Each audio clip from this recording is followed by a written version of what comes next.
You're listening to an archived Cabral Concept podcast. After listening to this show, check out the most up-to-date podcasts available at stephencabral.com/podcasts or search directly on iTunes. And now, welcome to the Cabral Concept, where board-certified naturopath and integrative health practitioner Dr. Stephen Cabral shares how he was diagnosed at the age of 17 with a life-altering illness and given no hope for recovery. It was only after studying and traveling all over the world did he discover how to combine ancient Ayurvedic healing practices with state-of-the-art naturopathic and functional medicine to fully rebalance the body and re-energize it with life. It's time to discover how to get well, lose weight, and finally feel alive again. And now, here's your host, Dr. Stephen Cabral. Today, we're doing our follow-up questions we didn't get to answer yesterday. So hopefully you tuned into that Housecall where we answered questions on everything from how to get rid of warts to looking at how do you get rid of Candida albicans and also what foods might not be ideal for it, like kimchi and apple cider vinegar on salads. We also spoke to Regan, who asked about creating rhythms in her life, when to go to bed, when to wake up in the morning, what to do if you have to wake up one day earlier than another. So check those out. Those were great questions. That was episode 294. So just stephencabral.com/294. And of course, we try to keep those questions to on the weekends, 15 minutes or less. So I think we did a pretty good job yesterday. All right. Jessica is up first today. Jessica wrote, "Hello, Dr. Cabral. Thank you for putting out these informative podcasts. I've been on Zoloft consistently for about 5 years now. And Zoloft, as we look at it, is basically an antidepressant. So that's important, just as I'm reading these questions, that you kind of know specifically what all of these items are." Okay, back to the question. As a child, I was told I had a chemical imbalance and have been a slave to the antidepressant ever since. Ideally, I would really like to set myself free from it. What would you recommend taking as a healthy, natural alternative to it? All right, great question. So I work every week, not every day, but every week in my practice with anxiety-based issues, obsessive-compulsive-based issues, depression, all of these specific mood-based, we'll call them disorders. What happens is the body, when it feels depressed, when it feels anxious, when all of these things are going on, there's an imbalance, right? So we're looking at a tension base, a stress base. We're looking at a mineral-based imbalance. We're looking at neurotransmitter-based imbalance. Jessica, it's very important that these things that we're told as children are false. But the problem is we carry them with us then the rest of our life. To be told you have a chemical imbalance as a child is a crime. Could you have a chemical imbalance? Well, what does that mean? Yes, there can be an imbalance, but it makes it sound like it's a death sentence, right? Like, so I had a chemical imbalance when I was younger too, many of them, right? One of them was not producing any cortisol when I had Addison's. So they gave me a cortisol and stim test, and lo and behold, I had not produced any cortisol after those injections. I currently produce cortisol this day. So it doesn't mean you can't correct the imbalances. You can have an imbalance. Imbalance means that you might produce a low amount of serotonin. So let's just keep in mind, Zoloft is an antidepressant, also prescribed for anxiety and OCD and a few other things as well, post-traumatic stress. So the issue is this. It's a selective serotonin reuptake inhibitor. What does that mean? It means that it does not allow serotonin to basically be recycled back from the body. So it can start to burn out. That's an issue. But the other thing that no one's really talking about, no one's really looking at, is that serotonin, about 90%, some people say 95%, is produced in the gut. And if that much serotonin is produced in the gut, and you're not producing enough serotonin because you have to take an SSRI to make sure that you get enough of it, do you think there could be an issue with the gut? I do. It's the first place to look. It makes total sense. Maybe it isn't, but why wouldn't we look there? If the gut produces most of the serotonin, and then that serotonin is then used to create things like melatonin for sleep, we need to look at that as well. So obviously, Jessica, I don't have you in the office. I don't have you over Skype. I can't talk with you right now about this. However, what I would say is this. I want you to run, if possible, or an organic acids test to look at your neurotransmitter metabolites, also look at your gut health. And if you're not able to do that because of the expense, you can also run a hair tissue mineral analysis, and that will at least show you your stress and your stress response to that. Because if you start to rebalance your minerals, that will create less tension on the gut too, and hopefully you'll be able to absorb a little bit better nutrients as well. So that would be a recommendation to start. Now, you can't take things like 5-HTP or tryptophan. So tryptophan, a little chemistry, a little biochem right now. Tryptophan like the stuff in turkey most people know about, it's in cottage cheese, it's in a bunch of different things, becomes 5-hydroxytryptophan, 5-HTP, which then becomes serotonin, and that is what your body at least needs more of right now. That's just what we're looking at from one perspective. So we can't take those things while you're on an antidepressant. So what has to happen is either someone has to wean off an antidepressant now don't do that unless you're working with a functional medicine-based practitioner that's helping you rebalance your body and you're feeling good. And then once you're feeling good, you can start to taper a little bit. So it's kind of a difficult question for me to answer in 5 minutes on a podcast, but I'm certainly doing my best right now because I do want to help you. You can be helped. That's hopefully the best you can take from this right now. There are absolutely ways for anyone who is depressed, anyone that has anxiety, anyone that has post-traumatic stress, anyone that has OCD, any of these things, they can all be helped. It's not simple. It's not straightforward, but all of it can be fixed, and it is absolutely worth it. You have the rest of your life to live, and you don't need to be on things that are bringing you down, literally. So what I would say is you can find a practitioner through the Institute for Functional Medicine. Make sure it is someone that has a naturopathic background as well, that they just don't use medication and a few vitamins. And you're going to want to talk with that person about gut health. You're going to want to talk to that person about mineral imbalances. And you're going to want to talk to them as well about things like potentially using GABA, potentially looking at things like L-theanine, ashwagandha, magnesium, 5-HTP, right? They're all places to start. I'm just giving you things to think about, giving you things to feel like you're moving in the right direction. So, Jessica, hopefully that helps. And again, let me know if I can ever help out in the future as well. All right, Thomas is up next. Thomas is asking, I know this is a loaded question because the cause can range from low T testosterone to lack of blood flow. What are some proven strategies or supplements for erectile dysfunction? Okay, great question. I think we've answered this once many, many moons ago on the Cabral concept, so let's go over it again now. All right, so although erectile dysfunction isn't talked a lot about in our society except behind closed doors, maybe with your doctor, it's important to look at because about 30 million men suffer from ED, that's just the short-term fart. And one of the things you want to look at is that erectile dysfunction can be caused by many different factors. And that's why you can't just do one thing or look at one thing for it. But I'm going to give you those factors now so you can start to look into some of those deeper root causes of what could be, the issue. So one of the things is when men have blood sugar-based issues, that's one cause. So type 2 diabetes in general, that's an issue. Vascular-based issues with kind of plaque buildup or inflammation, that's another big one. So running an omega-3 test is a fantastic thing to do as well to look at inflammatory levels. Overall, anxiety and stress can absolutely cause a vasoconstriction of the arteries, which does not allow then for a full erection. So that's really important too. Other factors such as, I mentioned the anxiety part of it, but just stress in general. Stress in general is going to lower libido, not just testosterone, and that lowered libido can cause erectile dysfunction as well. A couple more important ones to look at just because they can be factors. Some men don't do well with certain fats in their diet.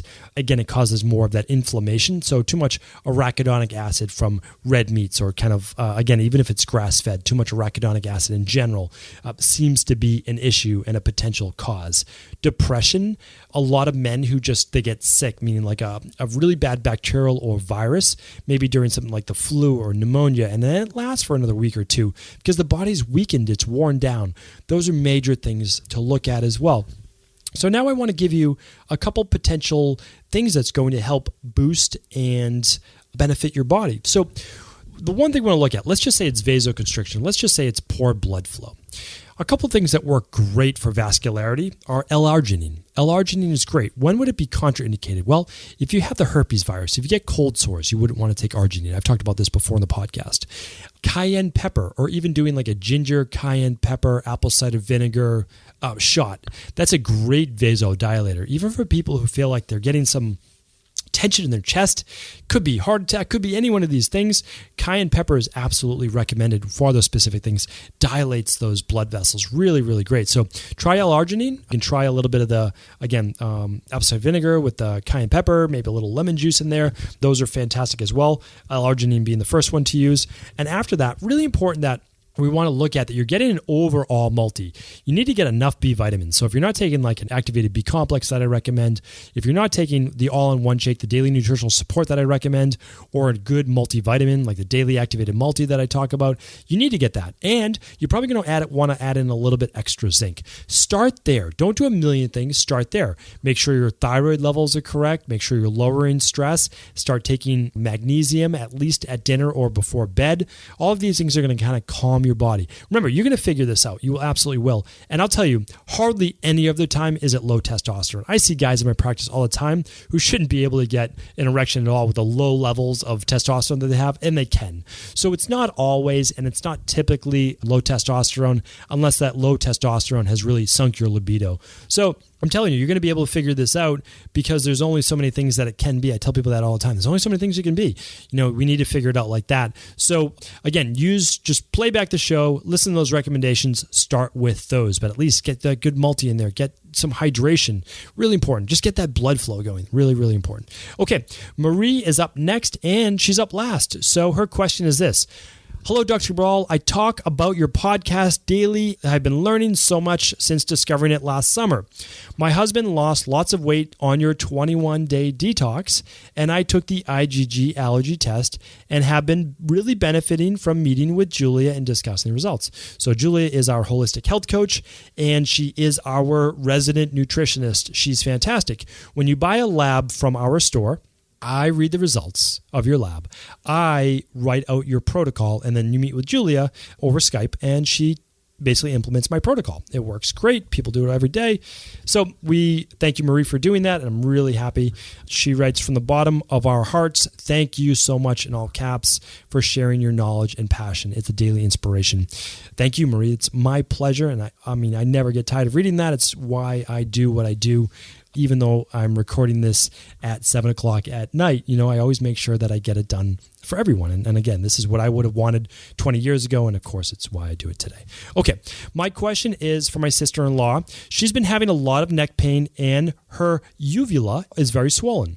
She went to urgent care and the doctor there told her she had peritonsillar abscess. So basically she had an infection in her tonsils.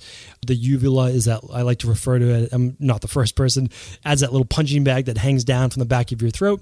He gave her an antibiotic shot and a prescription for Bactrim and prednisone to take. He said she needed to get it drained by an ear, nose, and throat doctor and get her tonsils removed. I was wondering if you know of any natural remedies and or more holistic approach to help resolve this issue. And I was laughing a little bit because we go for the most violent, non-reparable or repairable scenarios right away in conventional medicine. This is crazy. Okay, so we're just going to remove the uvula or at least the tonsils because they're inflamed or swollen. I had mine removed and it was not a smart idea. I had my adenoids removed as well. It was not a smart idea, but the doctors thought it was. Well, guess what? Those are used like lymphs. They're used to drain. They're used to purify the blood. They're used to kill bacteria and viruses, and you're going to remove those for the rest of your life. I have to deal with that, but my job is to make sure no one else has to. So there are absolutely things you can do. You don't need to take prednisone. You don't need to take all of these things because it's symptomatic. You find you're knocking down the inflammation. Okay, well, that's not doing anything for the infection, right? It's actually weakening it because the inflammation is actually a healing response. So if we're always limiting the inflammation, well, if we do 1 + 1, that means we're actually limiting the healing response because we took away the inflammation, which allows for white blood cells. So let's take this down a notch. We do this all the time. You can actually get throat and tonsil sprays. Here's what they have in them. You can make your own. They have garlic. They have onion. They have horseradish. They have echinacea. And what you can do is actually paint your tonsils, which is just a nice way of saying you're going to spray this stuff on the back of your tonsils. You can do it 3 times per day. That's what I recommend. That's what I use in my own family. That's what I recommend for everyone. Or you can make a little shot and gargle with it. And that's going to contain apple cider vinegar. It's going to contain, you know what? Let's make it easier. You can use the natural flu shot that I talked about on a previous episode, which let's go back to it. It is on episode number 276, StephenCabral.com/276. Send this over to your sister-in-law. If she's like, I can't make all this, well, tell her to go to Sprouts or Whole Foods or any one of those natural food stores and have her buy fire cider. You can even buy it online if you wanted to, or fire tonic. Fire cider works better though. You're going to take fire cider and you are going to gargle with that, even though it's going to burn a little bit. She's going to gargle with it, and she's going to gargle with it for as long as she can. And then she's going to do salt water gargles after that. It will take the taste away. Wait a few minutes, and then you can do that. Okay, so the fire cider contains the horseradish, contains the garlic, it contains the apple cider vinegar, it contains all these things. And that is going to help kill the bacteria there. And it's going to help kill the viruses, all of that stuff that's living there right now. It's going to be naturally anti-inflammatory as well. She's going to do that 3 times a day. She's going to keep doing it until she gets better. And then internally, she can start swallowing things that we have on our adult wellness-based protocol. So to find that out, you just go to stephencabral.com/store. That's where you can find everything I talk about, whether it's a lab or supplement protocol, whatever it is. You can find it there. You can see what I use. You can choose to get it from us and get my protocol for my recommended dosing, or you can get it on your own. That part to me doesn't matter. My part is I got to get you this information. So your sister's going to need to take Virusid or Wellness Formula. She's going to need to take the grapefruit seed extract. That's important. And she's going to need to use that echinacea. Really, really important as well. And way bump up that vitamin C too. Vitamin C is probably one of the number one things she could be doing right now. All of these things will work. They work every single day for people just like your sister-in-law. So at least give yourself the benefit of the doubt before you start cutting things out of your body. Remember, we weren't born with any extra parts. I wasn't born with any extra parts, but people have decided to just pull them out of my body. So I'm trying to save as many people as possible from keeping their gallbladder, keeping their appendix, keeping their tonsils, keeping their adenoids, keeping all the parts of the body that's supposed to be, keeping their colon, keeping all their intestines. Those things are supposed to be in your body. Let's try to use a natural approach first. And then if there's just an acute life-saving condition where if you didn't have it removed, you could die, then I completely understand, right? Let's not be unrealistic, but let's also understand that in medical school, not any of the doctor's faults, not an MD's fault. In medical school, they are never taught about any of these other things. They're taught, hey, if this is getting swollen, this person's having trouble breathing, whatever it might be, swallowing, we need to get rid of that. We need to cut it out. There are other approaches before we get to that first. So please feel free to share this information with anyone it can help. And as always, thank you once again for tuning into the Cabral Concept. It's been another great week, and I hope you'll tune in tomorrow where we're back with another Mindset and Motivation Monday to start the week. Take care, everyone. Before you go, I wanted to ask you this question. What if I could teach you in just a couple of hours how to transform your thyroid, hormones, adrenal, cholesterol, blood pressure, blood sugar, weight loss, energy, mood, brain, pregnancy, anti-aging, or many other health-related issues? After 20 years in private practice, after seeing and overseeing 250,000 client appointments, I sincerely feel I have the real-world data and have found the answer you've been searching for. So what I've done is spent hundreds of hours of my own time refining what you need to know in order to uncover your underlying root cause health issues and then begin to rebalance the body and bring it back to a state of robust health and wellness. I'm going to teach you exactly what I do in my private practice so you can understand how you got here and now what you need to do in order to heal. You'll receive all of the important success checklists, protocols, and even ways to customize it to make the program fit your busy life. And you'll get all of this at a fraction of the price. Let me save you the time, money, energy, stress, and frustration of not knowing what to do next. Instead of reading dozens of books on the topic and seeing multiple practitioners, I will condense everything that you need to know in just a few hours of video tutorials that you can watch and listen to anywhere. Together, we will make this healing process an enjoyable one that you can take with you for the rest of your life. I wish you all of the best of health and happiness, and I hope to be able to guide you on your healing journey through my Health Results Accelerators. Simply choose the health imbalance you're currently suffering from, and by the end of today, you'll know what went wrong and how to get well again. I guarantee it. For details, head over now to stephencabral.com/courses.